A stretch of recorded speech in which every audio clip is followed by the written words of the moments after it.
अस्सलाम वालेकुम एवरीवन, कैसे हैं आप सब। उम्मीद है जी सब ठीक ठाक होंगे। रेड कारपेट पर होने वाली एक और फजूल सी हरकत आपके साथ शेयर कर रहे हैं। आयशा उमर ने अपनी ये तस्वीरें रेड कारपेट की कुछ एक वीडियो भी इन्होंने अपने सोशल मीडिया अकाउंट पर अपलोड की हैं, जिसमें इनका ख़्याल है कि ये अपने इस तरह के गेटअप में बहुत ज़्यादा खूबसूरत लग रही हैं, जबकि ऐसा कुछ भी नहीं है। खैर, पाकिस्तानी एक्ट्रेस ने वैसे भी शर्म हया तो वैसे ही बेच खाई है। इनका पाकिस्तानी कल्चर से कोई ताल्लुक़ वास्ता है नहीं है।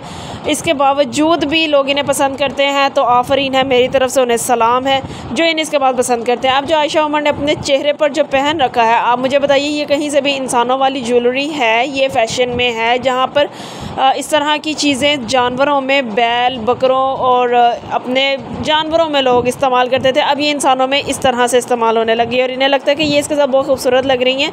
यहाँ पर आपको फवाद खान इनका मजाक उड़ाते भी नज़र आएंगे, लेकिन उसके बावजूद ये इग्नोर करके पूरे कॉन्फिडेंस से इन्होंने पूरा रेड कारपेट जो इवेंट था इन्होंने अटेंड किया। इन्हें लगता है ये बहुत खूबसूरत लग रही हैं, जबकि ऐसा कुछ नहीं है। ना तो इनके लिबास में कोई खूबसूरती थी और ना ही इनके चेहरे पर पहने इस अजीब सी ज्वेलरी में कोई खूबसूरती थी। खैर, आप लोग भी बताइएगा आप लोगों की क्या राय है, आप लोगों को ये किस हद तक अच्छा लगा। लेकिन मुझे तो इसमें से कुछ भी अच्छा नहीं लगा।